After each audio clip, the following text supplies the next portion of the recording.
ಮಹಾಶಿವರಾತ್ರಿಯ ದಿನ ಕುಂಭ ರಾಶಿಯಲ್ಲಿ ತ್ರಿಗ್ರಾಹಿ ಯೋಗ. ಈ 3 ರಾಶಿಯವರಿಗೆ ಅದೃಷ್ಟದ ಬಾಗಿಲು ತೆರೆಯುತ್ತದೆ. ಉತ್ತಮ ಆದಾಯ ಸೇರಿ ಹಲವು ಲಾಭಗಳು ಆಗುತ್ತವೆ. ಮಹಾಶಿವರಾತ್ರಿಯಂದು ಬುಧ, ಸೂರ್ಯ, ಶನಿ ಗ್ರಹಗಳು ಕುಂಭ ರಾಶಿಯಲ್ಲಿ ಒಟ್ಟಿಗೆ ಬರುವುದರಿಂದ ತ್ರಿಗ್ರಾಹಿ ಯೋಗ ಉಂಟಾಗಲಿದೆ. ಇದು ಪ್ರಮುಖವಾಗಿ 3 ರಾಶಿಯವರಿಗೆ ಭಾರೀ ಅದೃಷ್ಟವನ್ನು ತಂದಿದೆ. ಮಹಾಶಿವರಾತ್ರಿಯ ಹಬ್ಬವನ್ನು ಶಿವನಿಗೆ ಅರ್ಪಿಸಲಾಗಿದೆ. ಮಹಾಶಿವರಾತ್ರಿಯನ್ನು ಪ್ರತಿ ವರ್ಷ ಪಾಲ್ಗುಣ ಮಾಸದ ಕೃಷ್ಣ ಪಕ್ಷದ 3ನೇ ದಿನದಂದು ಆಚರಿಸಲಾಗುತ್ತದೆ. ಈ ವರ್ಷ ಮಹಾಶಿವರಾತ್ರಿ 2025ರ ಫೆಬ್ರವರಿ 26ರಂದು ಇದೆ.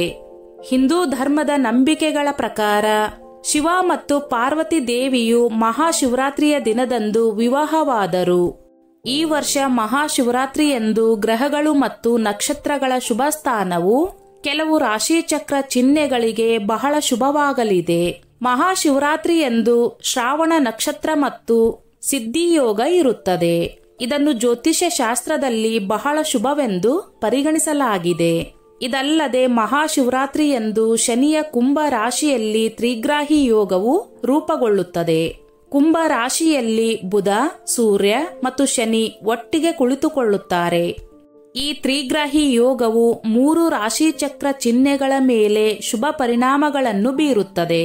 ಮಹಾಶಿವರಾತ್ರಿಯಂದು ಗ್ರಹಗಳ ವಿಶೇಷ ಸಂಯೋಗದಿಂದಾಗಿ ಯಾವ ರಾಶಿಚಕ್ರ ಚಿಹ್ನೆಗಳು ಶುಭ ಫಲಿತಾಂಶಗಳನ್ನು ಪಡೆಯುತ್ತವೆ ಎಂದು ತಿಳಿಯೋಣ. ಕಟಕ ರಾಶಿ. ಈ ರಾಶಿಯವರು ಸಕಾರಾತ್ಮಕ ಫಲಿತಾಂಶಗಳನ್ನು ಪಡೆಯುತ್ತಾರೆ. ಶಿವನ ಅನುಗ್ರಹದಿಂದ ಆರ್ಥಿಕ ಲಾಭವು ಬಲಗೊಳ್ಳುತ್ತದೆ. ಸಾಮಾಜಿಕ ಪ್ರತಿಷ್ಠೆ ಹೆಚ್ಚಾಗಲಿದೆ. ಕೆಲಸದಲ್ಲಿ ಯಶಸ್ಸನ್ನು ಸಾಧಿಸುವಿರಿ. ಹೊಸ ಉದ್ಯೋಗ ಅಥವಾ ವ್ಯವಹಾರವನ್ನು ಪ್ರಾರಂಭಿಸುತ್ತಾರೆ. ವ್ಯವಹಾರವು ಉತ್ತಮ ಸ್ಥಾನದಲ್ಲಿರುತ್ತದೆ. ಆದಾಯದ ಹೊಸ ಮೂಲಗಳು ಸೃಷ್ಟಿಯಾಗಲಿವೆ. ಸಿಂಹರಾಶಿ. ಉದ್ಯೋಗದಲ್ಲಿ ಬಡ್ತಿ ಪಡೆಯುವ ಅವಕಾಶಗಳನ್ನು ಪಡೆಯುತ್ತಾರೆ. ಅಧಿಕಾರಿಗಳಿಗೆ ಬೆಂಬಲ ಸಿಗಲಿದೆ. ಕೆಲವು ಸ್ಥಳೀಯರ ಸ್ಥಳದ ಬದಲಾವಣೆಯೂ ಇರಬಹುದು. ಆರ್ಥಿಕವಾಗಿ ಪರಿಸ್ಥಿತಿ ಉತ್ತಮವಾಗಿರುತ್ತದೆ. ಮನಸ್ಸು ಸಂತೋಷದಿಂದ ಕೂಡಿರುತ್ತದೆ. ವೈವಾಹಿಕ ಜೀವನವು ಉತ್ತಮವಾಗಿರುತ್ತದೆ. ಸಿಕ್ಕಿ ಹಾಕಿಕೊಂಡ ಹಣವನ್ನು ಹಿಂದಿರುಗಿ ಪಡೆಯುತ್ತೀರಿ. ಕುಂಭರಾಶಿ. ಮಹಾಶಿವರಾತ್ರಿಯಂದು ಗ್ರಹಗಳ ಶುಭ ಸಂಯೋಜನೆಯು ಕುಂಭ ರಾಶಿಯ ಜನರಿಗೆ ಶುಭವಾಗಲಿದೆ.